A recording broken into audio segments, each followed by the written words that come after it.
Nakapag-sideline nga ngayon ang isa naming itlugan, kaya ito nag-uwi siya ng 1 kilong hipon, tapos may dala din siyang isdang bilong-bilong na nasa 1 kilo din to at binigay nga niya sa akin at namimiss na daw niya yung luto ko. Ito nga una ko nang pinaprito sa isa pa naming kasama dito sa bahay itong isda at pagkatapos niyang magprito ay ako naman ang magluluto nitong hipon.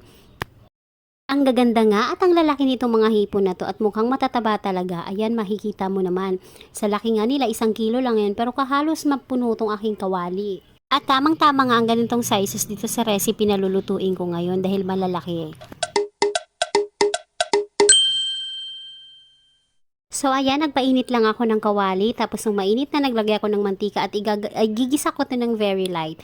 Nung habang ginigisa ko nga itinimplang ko siya ng asin, paminta at paprika tapos isisimmer ko lang siya ng kaunti hanggang sa mamula. At tapos niyan, i-drain ko muna yan, isi-set aside ko muna.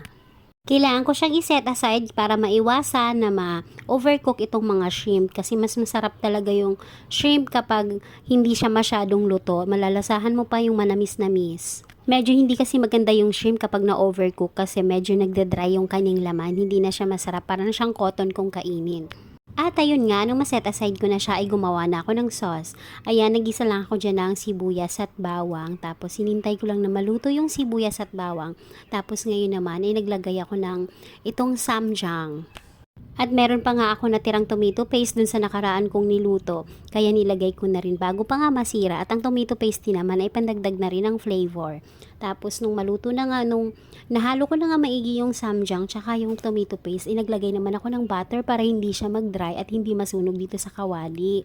Para may kick, naglagay na rin ako ng dagdag na chili oil. At hindi ko nga pala naipakita, naglagay din ako dyan ng Cajun powder. Tapos ang panimpla ko dyan, naglagay lang ako ng konting oyster sauce. Yun na yung magpapalasa. Siyempre, konting halo-halo lang naman kasi hindi naman kailangan lutong-luto yung samjang sauce tsaka yung tomato paste. Tapos naman, ay ibinalik ko na yung shrimp na aking itinabi kanina. Isimmer na nga natin kasama tong shrimp dito sa sauce para mas malasa pa. At nilagyan ko na rin yan ng cheese tapos green chilies para mas maanghang pa kasi nga ang mamalaking itlugan naman ang kakain ito. Kaya para sa kanila, kahit level 200 pa yung anghang, sarap na sarap pa rin talaga sila.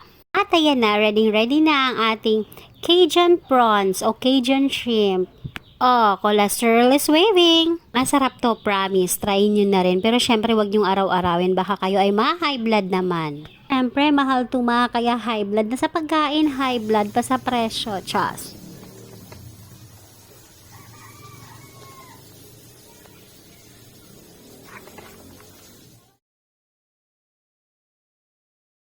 So, dahil oras na nga ng tanghalian, kaya ayan, una na silang kumain at kita naman, 'di ba? Masaya sila kahit na napakaanghang. At tamang-tama nga rin pala, ngayon din kasi ang alis ng kanyang kaibigan, ng isa naming bisita dito sa bahay. Pabalik na kasi siya ng ibang bansa. Kaya sakto lang din talaga ang pagkakaluto ko nito at nakapag-lunch pa muna siya bago dumating ang aming binook papuntang airport. Salamat kaibigan! See you again soon! Ingat ka sa pupuntahan mo at wala nang hipon doon, Chas. Siya, titikim na rin ako na magpapa-high blood sa akin. Ayun lang, salamat sa panonood. Bukas ulit.